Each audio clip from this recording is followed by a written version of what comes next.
Then she told me what she experienced in the house when she was alone. She used to say that, she felt uncomfortable being in the kitchen. She felt watched. She felt like there is somebody else in there.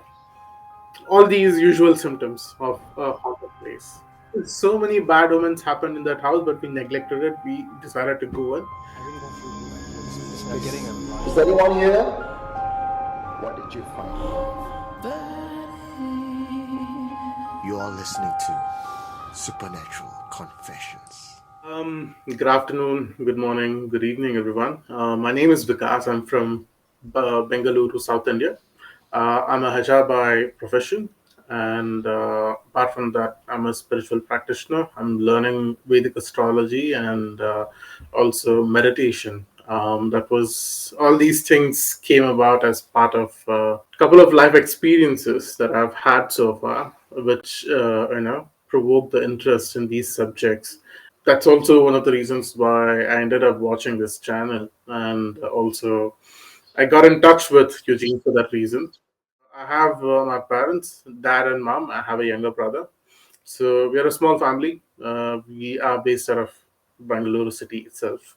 So back then we used to live in a rented house outside the city where we currently live. It was pretty deserted, and the population was very low. Right next to the apartment block where we lived, we had a big lake, and it was like in a very countryside kind of an environment. So on a particular day, I think we had solar eclipse. Yeah, it was in the evening. So that day we had solar eclipse, and I think even in the Southeast Asian and Chinese belief, solar eclipse is not considered auspicious, and Hindus consider it as very inauspicious event, because those are moments when the darker energies are considered to become stronger. Anybody who follows Hinduism, they would say that you should avoid water bodies. Unfortunately, on this particular day, what my mom did was she cleaned the house, and as I said, the lake was right next to our house. She was just I don't know like what prompted her to do it. She just took out the garbage. That's one thing that you don't do in these kind of events. You should not go out, especially because she was also pregnant with my brother at that time. That night she was having some weird experiences. She was dreaming, she was having nightmares. I remember it very well because I woke up scared because she was screaming. She was screaming and yelling, saying that somebody's choking her, somebody's sitting on her chest. So after that, things just started getting weird. I thought my mom is maybe possessed. She used to say that there is somebody in the house, especially when I was in the school and my dad was out. She's like, I feel like somebody is pushing me from behind. Somebody's moving stuff around. And in the kitchen, she used to complain that every time she cooks food and keeps it, it goes bad. The milk is not there in the vessel. Like, normally back then we had the practice of a local vendor would give us milk in the morning and evening. We would boil it and keep it in the kitchen, but the milk would be gone. And then there was one time when the gas cylinder in the kitchen had leaked. The whole house was filled with gas. That's when it started freaking me. Then, things in the house also kind of became like dramatically bad. As in, like, no matter what we do, things always go bad. And things were not peaceful at all in the house. There was always fights, arguments, bickering. My mom and dad used to regularly reach out to this particular person who was doing the tantric practices, and he used to help us from time to time.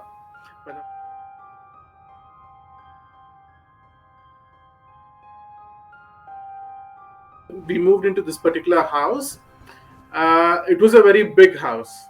And it was in a very isolated location. There were no houses around it. So in this particular house, the negative events started from the day one. So my mom, we give the key to her, and she opens the door, goes, and she's the first one to go in.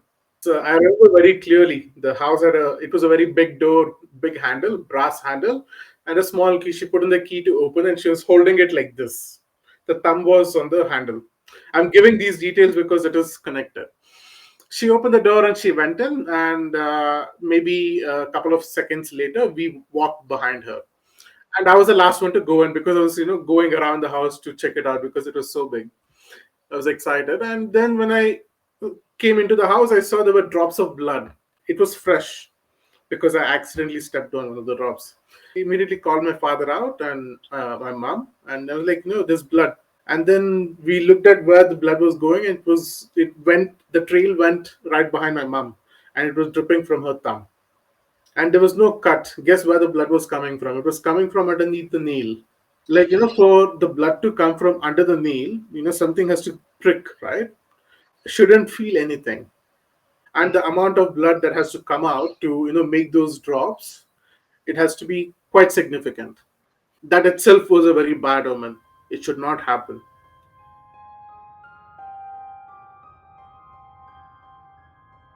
And one more thing had happened when we were moving our personal belongings into the house was that normally when we go into the house before doing the rituals and pujas, we hang a photo, right? Like a Christian would hang a cross, or Muslim would, hang a photo that's related to the religion. Similarly, we had hung a brass face mask of Lord Ganesha.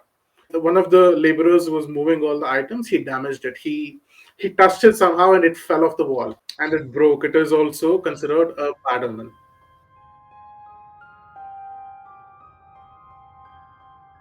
Before Hindus move into any new house or a building, we do a housewarming ceremony. We boil milk and we let the milk spill over. I think even Tamil Hindus in Malaysia and Singapore do it. We went to that house to do that ritual so that we could move in the next couple of days. And we were trying to boil the milk. We kept boiling it and boiling it. It just wouldn't come out. It's like it's nature of milk. If you boil it in a pot, it has to come out. It just wouldn't. We were trying to light the fire with the sticks because that's how we are supposed to do, and the fire wouldn't light. It took us like a good 1.5 hours to light the fire, and then we kept boiling it, boiling it, boiling it. It just wouldn't spill out. That was like very very bad omen. But we neglected it because the house was so nice.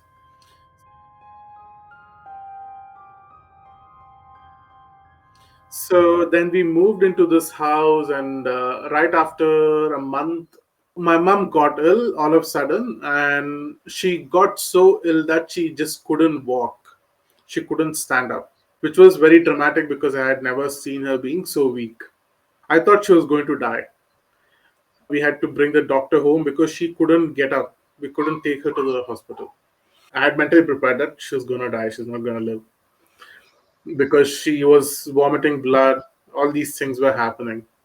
And somehow I don't know what we did back then. I'm not very sure.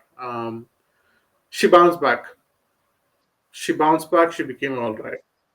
But by this point we were doing quite a lot of rituals at home, chanting mantras and all these kind of things. And I personally had picked up chanting a lot of mantras. And one more important detail about that particular house was when we moved into this house, I had got my own room. And on the door of the house there was a name written. It was Manjula. I remember it very clearly. Manjula. It's a name of a female. It's a feminine name. I showed it to my mom. Look, there's a name written on the door. This is like a movie. In a horror movie, they write a name, and there's a ghost of this person. This is of significance, that name. Then I had a dream. So one day I had this dream where I came back home from school, and the windows and doors are all thrown open. There is nobody in the house. I'm calling out for my mom, but she's not answering because the house is empty. And then I walk into the house. Nobody is there in the hall. Nobody is there in the kitchen. Then I go to my room, and in my bed there was somebody sleeping, putting the blanket on. Like the blanket was covered to the face, and I was just about to take it off, but I consciously woke up saying that I don't want to see whatever is there.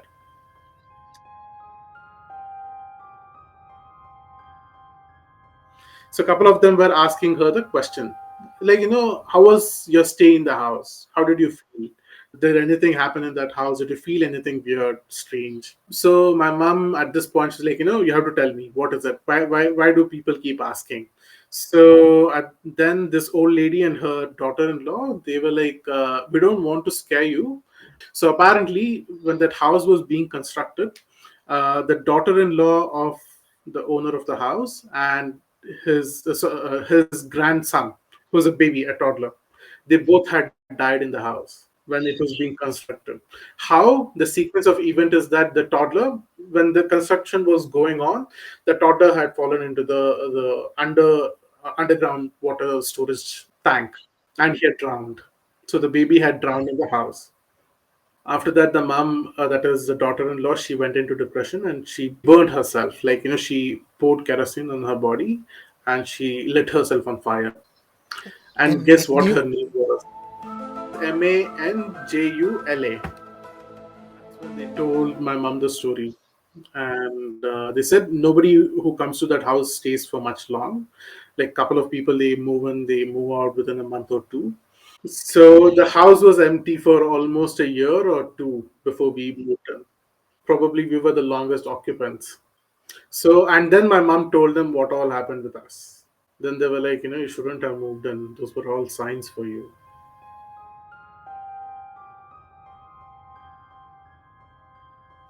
So we decided to move out.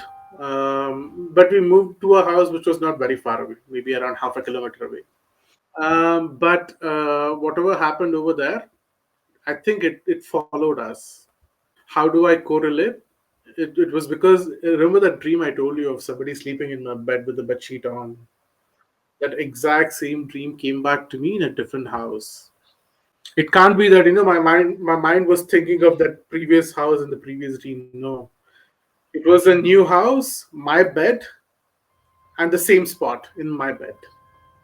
Because these kind of things, when they latch onto us, they don't leave us so easily, because we are a source of energy for them. In this particular house, when I had this dream, there were weird things happening in that house as well. That is the next story that I'm going to come to. I get very emotional thinking about it because it was shit damn scary to see something like that firsthand. That was the first time that I saw.